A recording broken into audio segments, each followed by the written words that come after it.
Welcome back to the channel, guys. And today we're doing something a bit different. We've got a very old friend of ours, somebody who started rugby writing approximately the same time as I did, more or less, and who's now turning out some amazingly good books. Yeah, and I thought, yeah, for all Springbok rugby fans out there, if you're wondering about what to get somebody for a birthday, Christmas, that type of present, or if you just want something for your collection as a Springbok rugby fan, these next two books we're going to be chatting about are certainly that. And we got my old friend Mike Greenaway on here with me, and Gavin Rich is with us as well, Gav.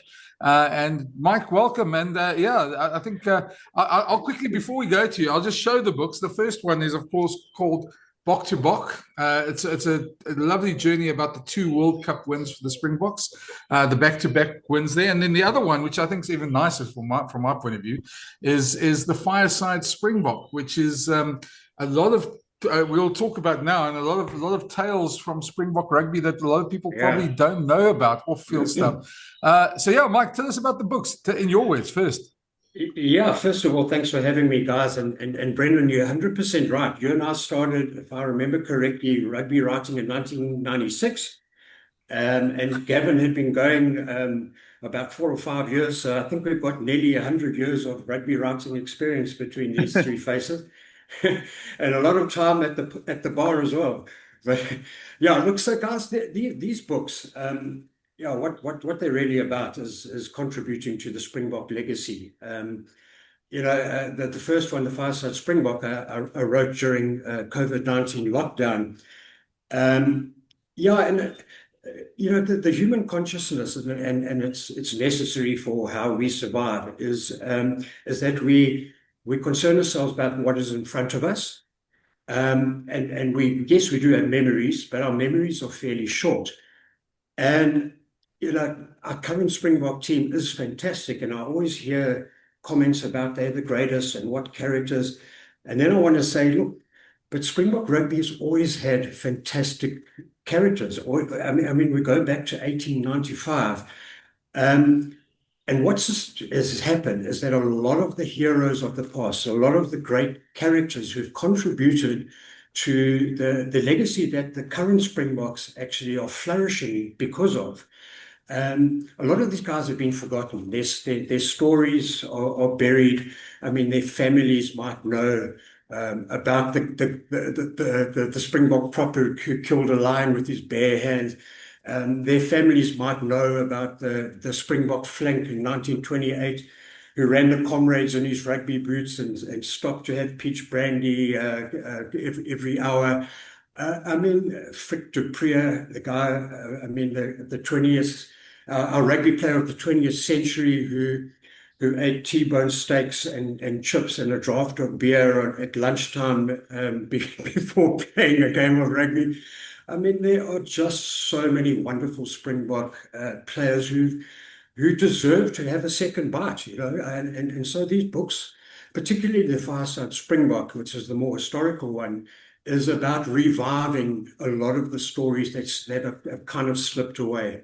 The second one, Bok to Bok, is a very different book in that it is specific to what happened in 2023, what fueled the Springboks to go back to back, what was going on inside their camp, and lots of stories from the players and the coaches themselves. So two different books, but all about contributing to the Springbok legacy. Yeah, yeah, come in. Yeah, Who, me? Okay. No, I mean I have read the book. Well, I've read most of the book. Mike gave it to me last year.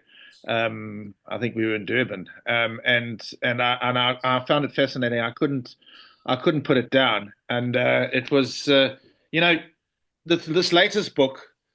We've seen Chasing the Sun. We've seen like everything's sort of recent record.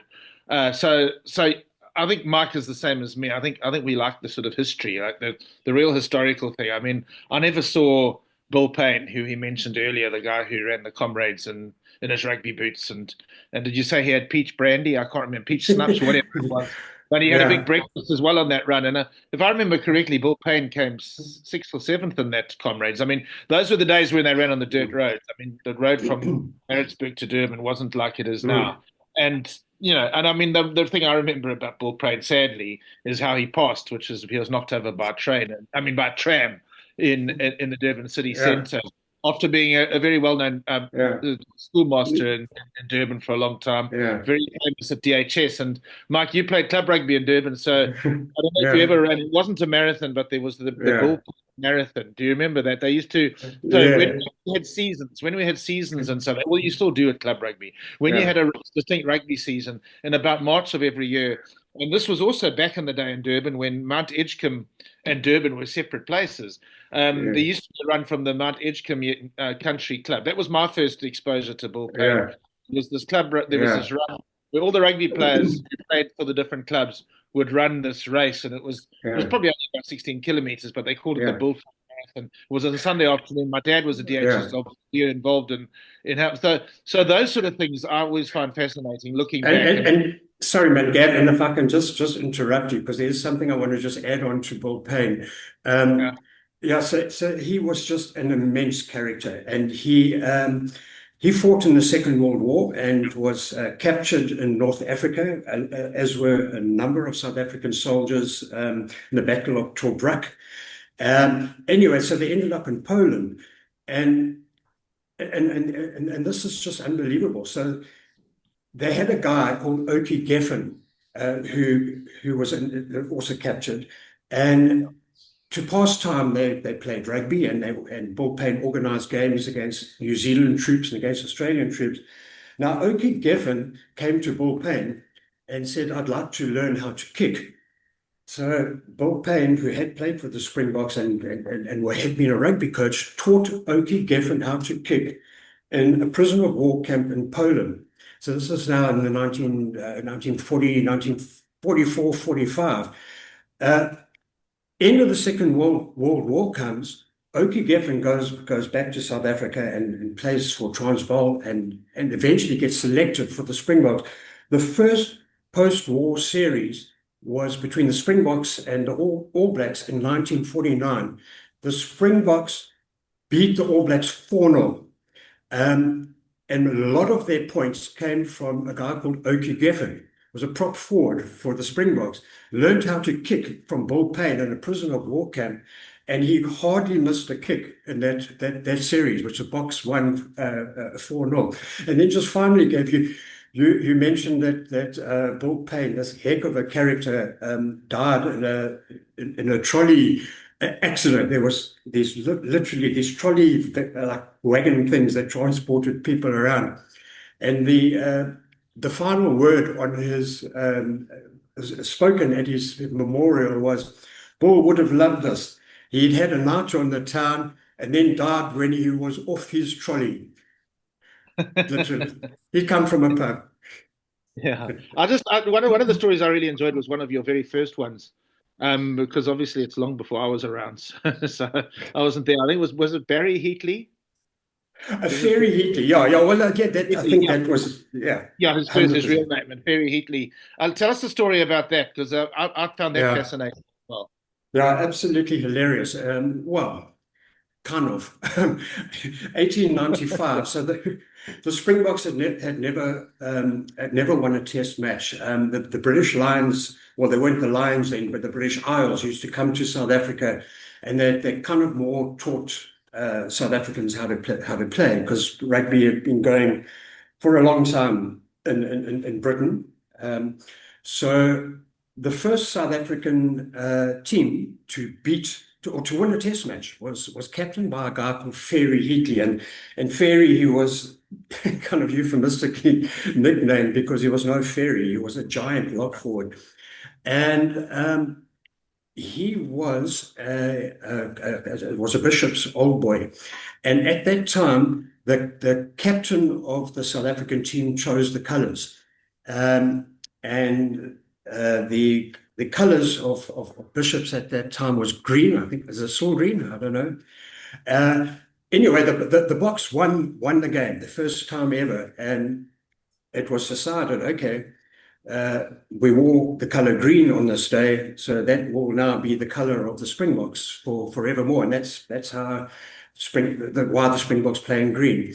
But what is funny about Heatley, so he's the captain of the South African team, and we tend to think that things like Ponzi schemes, pyramids, sort of fraud schemes are something that is more current, but they certainly aren't. They've been going on forever. So Ferry Heatley, the captain of the Springboks, gets his teammates to invest in what is basically a pyramid scheme.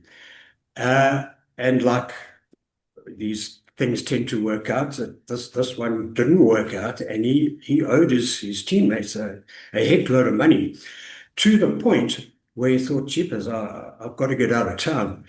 And he literally got into a rowing boat in Table Bay, rowed out to a ship bound for Argentina, stowed away on the ship, went to Argentina, and this is to escape his creditors, where he then got involved in teaching Argentinians how to play rugby, and in fact played rugby for Argentina. And then, to his enormous credit, he made a lot of money in sugarcane farming in Argentina, and then sent money back and paid off his former teammates who he owed all the money. And then when he was sweet, came back on a ship to Cape Town, and then became a Springbok selector. It's quite. I shouldn't laugh, but how Ferry Heatley met his demise is quite interesting, because in his absence, things had changed in the world. It's the early 1900s now, and motor vehicles were now replacing horses, and he wasn't quite used to it because Argentina hadn't caught up to that level yet. So he has an afternoon in a pub in Long Street in Cape Town. This is this guy who's lived this incredible life, done amazing things. He walks out of the bar unaware of traffic and gets taken out by a vehicle. So that was the end of Ferry Heatley, the first Springbok captain to win a test match for South Africa, and who gave the Springboks the colour green. I was going to say, just to remind people, we're speaking about this book, the Fireside Springbok. It's I'll give details, and there'll be details in the description where you can get it as well. Mike, there's obviously, there's these wonderful stories from obviously years gone by, but there's also stories about modern Springboks, and I think it's want to highlight that, because people might think it's all the very old stories, but there's Mark Andrews, Johan Ackerman, Marcel Coetzee, Solly Tiberika, all those guys. So maybe we'll talk about one of the more modern ones as well. Yeah. So what I tried to do, and I just want to tell people that this is a collection of stories that I've come across. It's not like a definitive history of the Springboks. It's just interesting stories that I came across. So don't look at the book and think, but where's my hero or whatever. There's been how many? About almost 1,400 Springboks, something like that. We're getting close to that. You can't have 1,400 chapters in a book. It's just stories that I happened across. So what I tried to do, though, was to give it a bit of a structure and have stories from each decade of Springbok rugby. So it starts in the 1890s, and every single decade of the 20th century, and then it goes up basically towards the last World Cup. So there's stories about guys like Marcel Coetzee, for instance, and that story was one of the best interviews I've ever had, when Marcel was coming through at the Sharks, and it was all about how he'd overcome economic adversity. His family wasn't the wealthiest. He had to pay his way at the Sharks Academy. He hadn't. He'd gone to an inauspicious school in Durban that wasn't terribly good at rugby. So he had no craven. He had no craven weak roots. No, not good at rugby. I suppose they're not really one of the top 10 schools, I suppose. Port Natal, Port Natal. So excuse me, and there's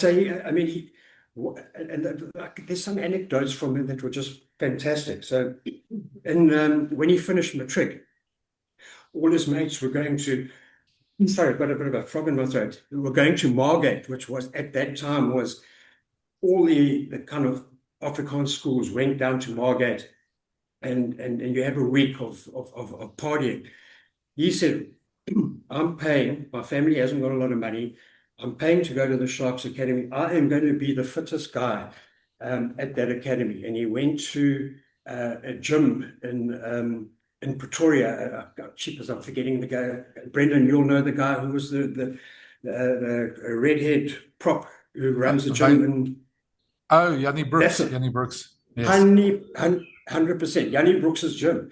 So he, while his friends were partying, he went to Yanni Brooks's gym and said, Yanni, make me the fittest guy student at the Sharks. And he got there, and there were all these guys who'd come from with all these Craven Week credentials, and the guy addressing them, in fact, I think it was Swace de Brain in charge of the academy then, said, there's 100 of you students here, maybe 3 or 4 will actually make it and play for the Sharks. And he sat there thinking, they've got their qualifications, but I'm the fittest guy here, and I want it more than any of them. I will play for the Sharks, and I will play for South Africa.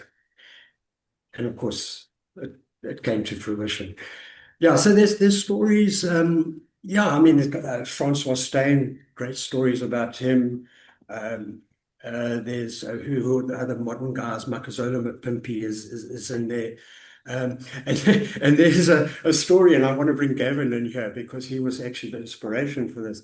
The last chapter in the book is called Mad Coach's Disease.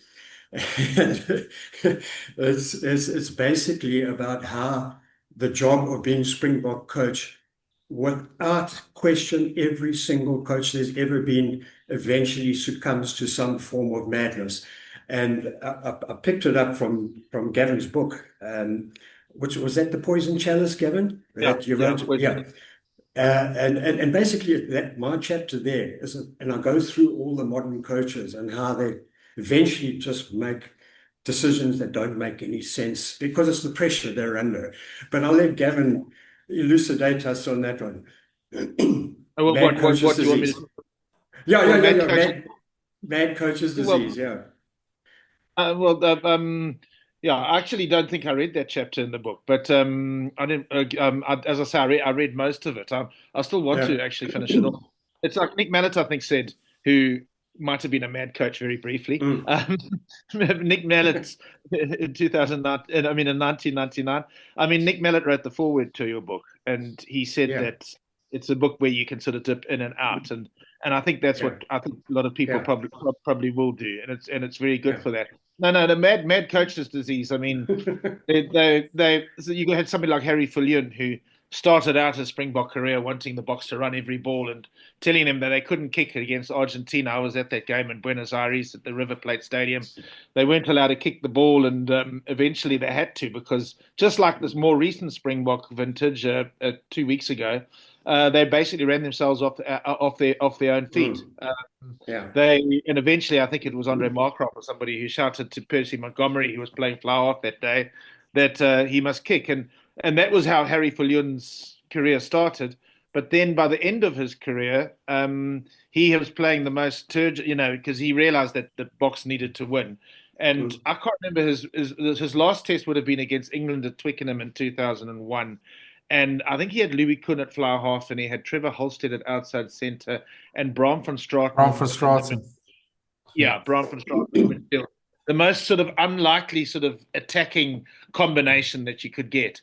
And that's how his career ended. So he's just, you've just caught me unawares, Mark. I've got to sort of remember. But that's my example of mad coach's disease. What pressure can do. Of course, we know Peter de Villiers' career. I wrote his book. I mean, the many crazy things he did. I still regret the fact that that he sent a second string team out that last test against the Lions, because I'm convinced we could have beaten the Lions 3-0 in that series. Then they ended the series behaving as if they'd won it. And of course, that whole game was overtaken by the justice for Bucky's armband thing, and the Boks just was focusing on the game. That's what you're talking about, mad coaches. Yeah, and Gav, if I can come in there, because you're talking about mad coaches. One of the mad coaches was Ian McIntosh. Yes. I mean, that 1,000-yard stare of Max. And one of my favorite stories in the book, because the Fireside Springbok is all about entertainment. And as you said, Nick said in his foreword, what is great about this is each chapter, and there's 60 chapters, each chapter is a story on its own. So you pick it up, read it, put it down. I mean, I've heard stories of guys reading a chapter in the baths, reading a chapter in, when they answer nature's call, or read a chapter before they go to bed at night. And one of my favorites in the book is about Ian McIntosh. It's just such a fantastic story, and I love it because I happened to be there. I was touring with the Sharks. So the Sharks go to Queenstown in New Zealand. They're on a Super Rugby tour. And Queenstown is just one of the loveliest places on the planet. It's like the Drakensberg on steroids. It's a town right up in the New Zealand Alps. It's just extraordinarily beautiful. And they've got a rugby club, and the rugby field at Queenstown is at the bottom of of a mountain, and people parachute off the top of the mountain. They glide off the mountain. It's in the rugby club. I mean, you can't have a more scenic setting. So the Sharks now are having a training. They're playing like the Highlanders that week, which is just down the drag, and so the team is just about to warm up, and Ian Mack is looking at his watch. And he's saying, "Where the hell is John Allen?" And the teammates all look around, and Max says, "I swear to you guys, if John Allen doesn't arrive in the next minute, I'm sending him home to Durban." Now, Mac has got his back to the mountain, and he's talking to this like semicircle of players. They're all looking very serious. And then they see something descending from the air. And they start to laugh. And Mac says, "This is no laughing matter. We have to have discipline in our team." And there comes this parachute into view. And it lands behind Matt. He turns around, and there's John Allen, who unclips himself. He's had a guy who took him down, a pilot. And John unclips and says, "Okay, Matt, let's get cracking." I mean, you've got to picture the scene. And there's a fantastic cartoon in the Fireside Springbok, which illustrates exactly that. A cartoonist called Dr. Jack did a lot of the illustrations in the book, and he's got a brilliant one about that. But with Matt looking at his watch and the parachute of John Allen coming down. Did John relate the story to you about what happened at the naval base in I think it was Sydney before a test, where I think him and Joel set Mac up.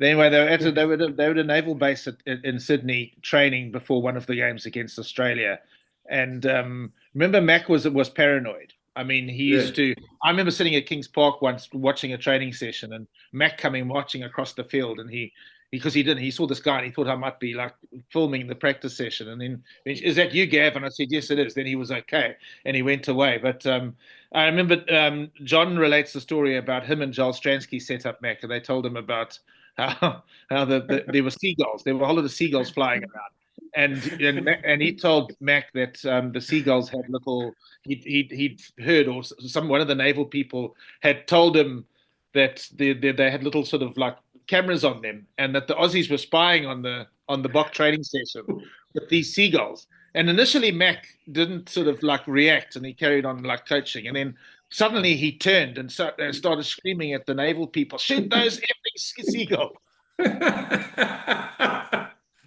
His eyes were probably bulging. Again John Allen. John was a great practical joker. And him and Joel Stransky, I think it was Joel who set Mac up with that one. Sorry, Brent. I could just picture Mac's eyes bulging there. He used to get animated. He was a character. Remember, John Bishop did his book, and it was called The Face of Rugby.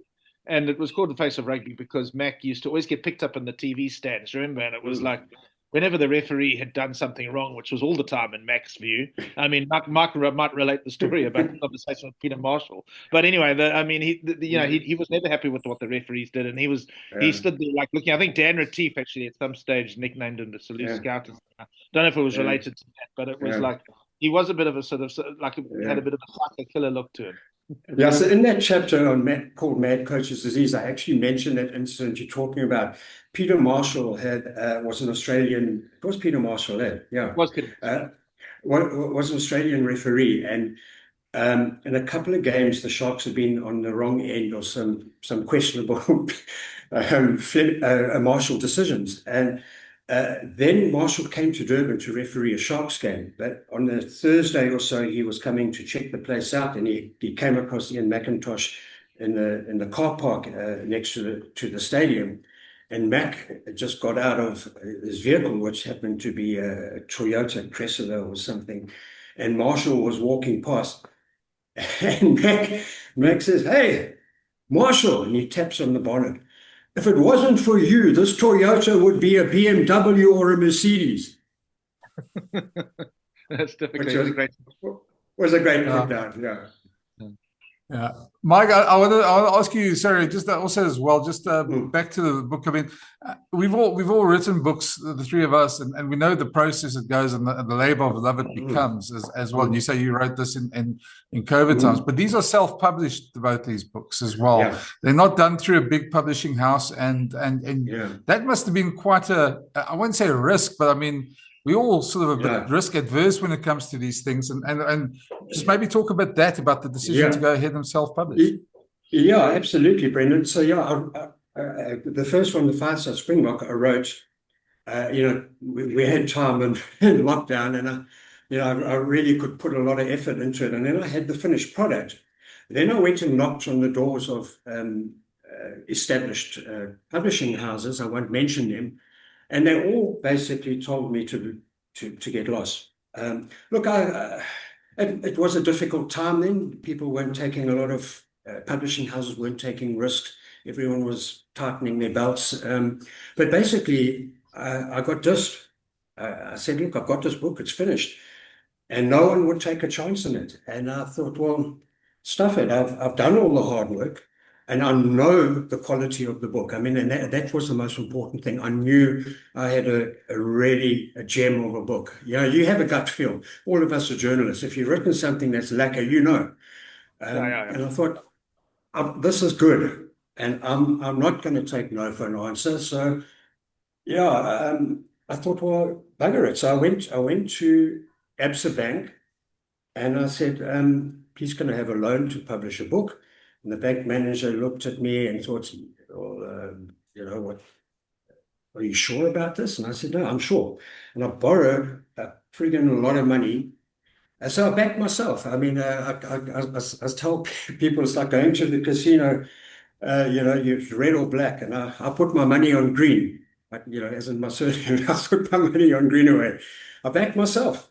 And I tell you what, I'll never forget this day. So Pinetown Printers in Durban printed the book in 2,500 copies, and they give you a free delivery.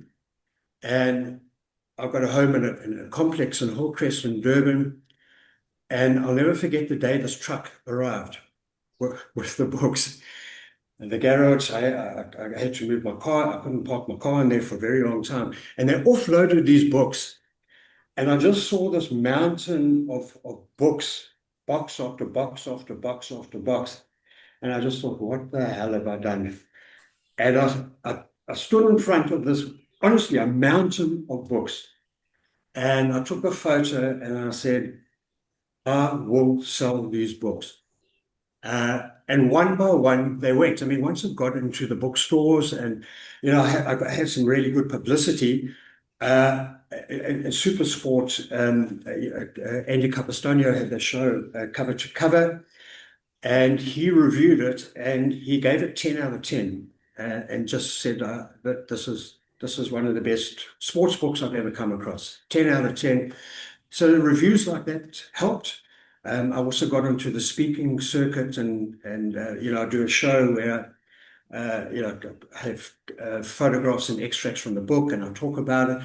And when I've done those sort of shows, the queues are out the door. People want the book. So, and then word of mouth has got around. So that 2,500 sold out pretty quickly. And then a couple of months ago, I reprinted it. So there are more books in the stores, or people can contact me directly. But yeah, it's been a really worthwhile exercise, and it's still selling steadily. Yeah, I was going to say, like Mike says, you can either contact him directly on Facebook, or it's on Take a Lot as well. Mike's told me as well, Yes. and obviously leading bookstores, your local bookstores. And if they don't Yeah. have it, ask them for it. Let them contact Mike to get it for you.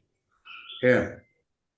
And then, Mike, I suppose we must just talk about, we're going on about the one book, we must talk about your other book, which is, it's going to be a lot more familiar to people, obviously. Yeah. I'm not going to say it's better than Chasing the Sun, because Chasing the Sun had tears in and stuff like that. But this is a very beautiful piece of work. I take it most of these photographs are probably Steve Hogg. Is a great Absolutely, yeah. Steve is a close friend of mine from Durban, and we collaborated on this. Yeah, like so this book, as I said earlier, is specific to the 2023 World Cup. Again, I spoke about, as I said, in short memories. And sometimes, look, when the World Cup was won in 2023, it's all fresh in our minds, and everyone's happy and joyous, and you think that you're not going to forget about Cheslin charging down, that conversion, or there's so many things that are fresh in your mind, but these things fade. And I just felt, look, I mean, you can find things on the internet, obviously, and you can save links here, and you can research things. But sorry, I'm going to be a little bit, I wouldn't say boring here, but I'm a little bit historical. I mean, in the 1500s, Johann Gutenberg invented the printing press, and to my mind, that is the greatest invention that had ever been, because memories, things, opinions can be put in a book form. And I still believe that a book form is the best way to preserve memories. So yes, I mean, we all got our memories of the 2023 World Cup, but a book is the best way to put them all together. It's a tangible thing. I mean, you could have, who knows what's going to happen with the internet one day. You've got things stored in clouds. A book is still there, and that 2023 World Cup is there, cover to cover. It's all in one package. And what I love about that book is it's not just a boring, in the first game, this is what happened, and so kicked the points and he scored the try. I mean, we all know that, although that is recorded. But I speak to the players. What was the behind the scenes talk before and after the game? The players, the coaches give their opinions as to what happened in that first game against Scotland. What were they thinking before? What happened during the game? What did they think after? And I go through the pool stages, and we think we won't forget about Andre Pollard and his school kicking, and Heaven talking about what goes through his minds before he lines up penalties. So it's all there, and it goes into the whole psychology of what makes the Springboks tick, and we know that they play for a greater good. I mean, I've got a quote from Richie McCaw there, who talks about how the Springboks are a different team to any other rugby team in the world. He once shared a room with John Smith when they were playing together in the Barbarians team. And after a week together of Richie listening to John on the phone and eavesdropping on conversations, this is John talking now, saying, Richie said to me, "My word, the Springboks are a different beast altogether. We don't have any of that stuff.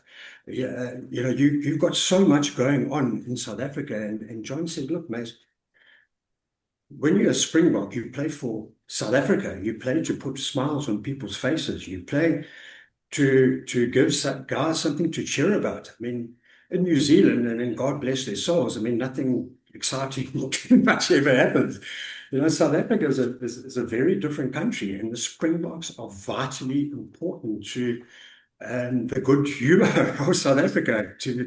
And that 2023 book, 23 World Cup book I'm talking about now, BOK to BOK, a lot of the players talk about how seriously they take that. The fact that if they lose, the people who are hungry, it just darkens their mood a little bit more. But if someone is, waiting for their next meal when the Springboks win, it puts a smile on their faces, and that's what our Springboks play for, and it's unique in the world.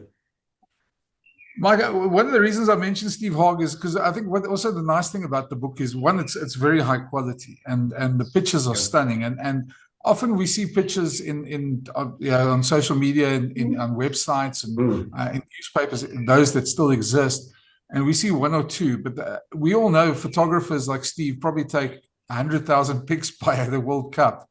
And there's some really, really stunning pics in this book that I haven't seen before as well. So I think if you've got the whole experience there in terms of what Steve combines with your words, which makes it really a nice gift for somebody who's a great Springbok supporter.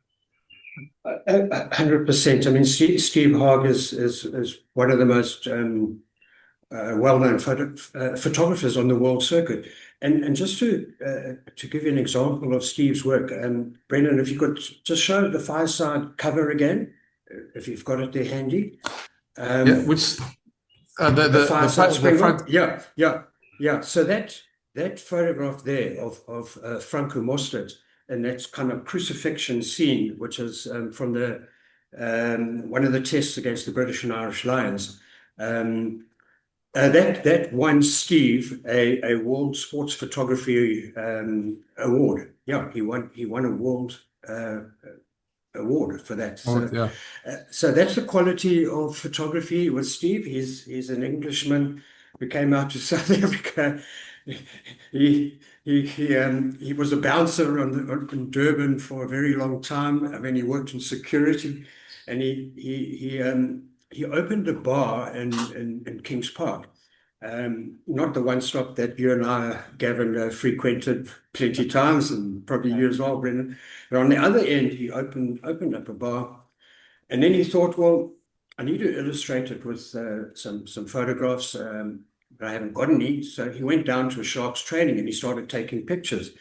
And from those humble beginnings, trying to get pictures for his bar, within a couple of years, he became one of the best sports photographers in the world, because he bought like a cheap camera, and next thing he's winning all sports awards. So yeah, he abandoned the pub and became a world-renowned sports photographer. But yeah, those pictures in BOK to BOK taken by Steve are extraordinary. I mean, you look at that Cheslin charge down picture, how it's captured, and Brendan, I hope you can illustrate that later. But there's a picture of Eben Etzebeth scoring the match-winning try against France. They are just extraordinary photographs. So to be able to put my words to Steve's photography, I hope it's a marriage made in heaven. But it is a great coffee table book. And you can just pick it up and flick through it, and the memories of what happened in France come back. Yeah, but I think we're going to probably start wrapping up. Do you have a last question for Mike? No, not really. I mean, he's covered just about everything. I mean, I'd go back and want to talk about mad coaches or something again, but we will be here the whole day. So. or talk about Bill Payne. But I'm happy. Or maybe there's one at one point there's a thing for us to start sharing old war stories on this channel, and if people want, they can say in the comments. But because I think we've all got a couple of pearlers that we can tell from tours that we've been on as such. But you are Brendan talking to the Warren Beatty of South Africa. Mark was referred to that once in a I think it was in a book about the sharks, if I remember correctly. Those were the days, Gav. Have you seen Warren Beatty? Mike, listen, as I say, if anybody's looking for the book, you can get hold of Mike on Facebook and the Mike Greenaway. Otherwise, on Take A Lot or on, I'll put the link down here below for it as well. Yeah. And if your bookshop doesn't have it, please go get it. And these are really fabulous books, guys. Really go get them because, as I said, Mike's also self-published, so it's not your money's not going to a conglomerate who publishes books and that does it in thousands. These are limited editions as well. So it's really worthwhile getting for your collection. Mike, thanks for joining us, man. I hope from this you get a couple of people pounding on your door for copies, and hopefully, I'm sure they'll be very happy when they get them. I'm certain they will. Yeah. Thank you, guys. Thank you very much. No, thanks, Mike. Thanks, guys. I certainly enjoyed the Fireside Springbok thoroughly. I mean, it's certainly worth getting. Thank you. And then all that's left for me to say is the normal thing that I say in the videos. If you haven't already, smash that subscribe button and give the thumbs up and leave your comments in the comments. We read them all, and it's always great to hear from you guys. So thanks for helping us grow this channel. And see you next video. Cheers. Cheers, guys. Cheers, bye. Cheers.